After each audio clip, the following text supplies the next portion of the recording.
1-0 to the Arsenal. The Yeah, old the old adage. What was the like? I didn't watch the game live. I watched the highlights. yeah, What was the general feel of the game? Did you watch it? Managed to. yeah. I watched it yesterday. Yeah,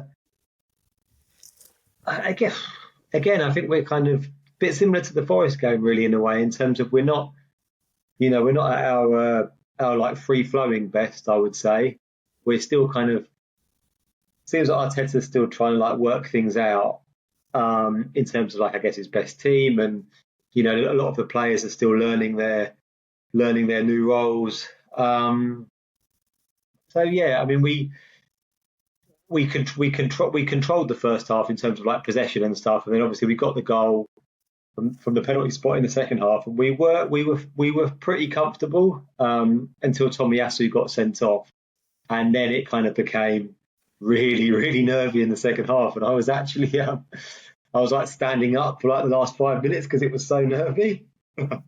Yeah.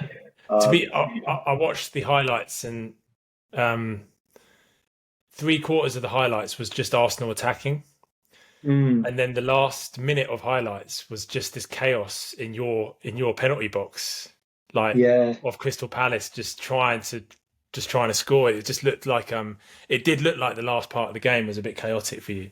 yeah, it was quite chaotic, but yeah.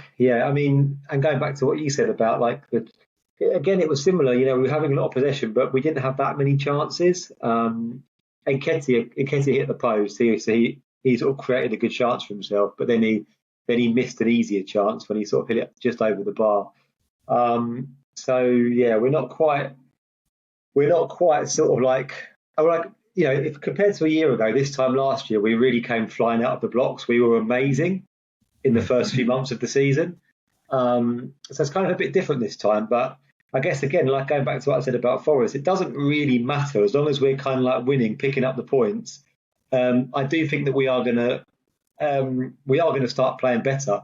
And I think Arteta's hope is that we'll find our groove maybe a bit later on in the season, and then hopefully we won't kind of you know we won't falter in the same way as last year. Maybe we'll peak a bit later at the real like crunch point of the season. But yeah, In your assessment, like if you were to play one of the top teams, what would they expose in your team at the moment? What are you seeing that's not quite clicking? Which area of the pitch? yeah, that's a really good question. But we're playing. I'm not sure if you can call them a top team the way they're playing, but we're playing United next Sunday. Yeah, Um, that's a debatable. so that'll be interesting. I think defensively, to be honest. I mean, um, we had Tomiyasu at left back yesterday. He's now suspended, so we're going to have Zinchenko again at left back. He's amazing on the ball and going forward, but he certainly can be vulnerable defensively. And I mean, also, we're just not. He obviously didn't play against you guys the first game of the season, and we spoke about it. And I thought it was more of a tactical thing just for the Forest game, but Gabriel didn't play again, Yeah, I um, find that. I don't, which I don't follow Arsenal as closely as you, obviously. I mm, just find it very odd because yeah, Saliba and Gabriel um, were such a mainstay in your team for such a long period of last season, and also during such a purple patch. yeah, That yeah. I'm wondering what's happened. There has been some talk that he's considering a move to Saudi Arabia. Right. Gabriel, And how old is um, he? not he's in his prime. He's probably about 26, 27 maybe. So bad. Yeah, he's a. To be honest, I guess we were talking about this, weren't we? That he would, I think, almost be one of the first that goes out potentially in his prime, but goes out there. But yeah, I mean that might explain it. But if it's not that, there has been a few rumours of that. If it's not that, it's yeah, I guess it's just something to do with kind of tactically again. Arteta thinking if we're going to have most of the ball, and I think teams are. I think teams are playing differently against us this season. Like even if you think Palace away last year was the first game of the season, and Palace definitely came and had more of a go in the first half, whereas yesterday they were just sort of sitting back, letting us have the ball. And so teams are going to take more of a cautious approach against us. So if we're going to have all of the ball, then I guess maybe in some ways it just kind of makes sense just for us to have all of our best footballers on the pitch. And I guess Gabriel isn't that. He's, probably our best defender. Yeah, I mean, to be honest, I would still be. I can still see a situation where Gabriel, if he stays, comes back into the team. And we've got United and then we've got Spurs. I still think we need him in those games.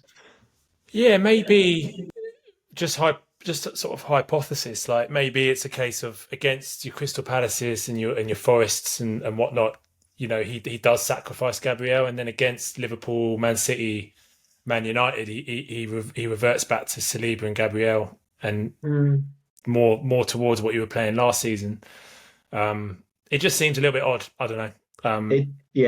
It did. I was surprised. I think I had him in our. You did. Or you got Tomiyasu right. To be fair to you, you got Tomiyasu right. I got Nketiah wrong, but I was thinking before the game I wanted to change it. But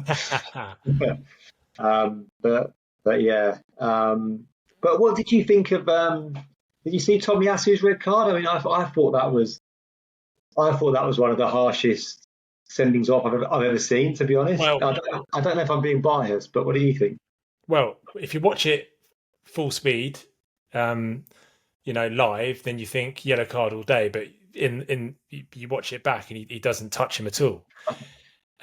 So ridiculous, really, for it not to have been checked, and then sort of ruled out. Like, Jordan Ayew just felt the slightest hand and went down. Ridiculous rule. Yeah, ridiculous rule as well, Pete. You can't. Apparently, VAR can't check second yellow cards. That's why they didn't intervene. Wow, I didn't know that. Yeah, I had no idea about that. Well, really harsh then, and it should be rescinded. I guess it should be rescinded.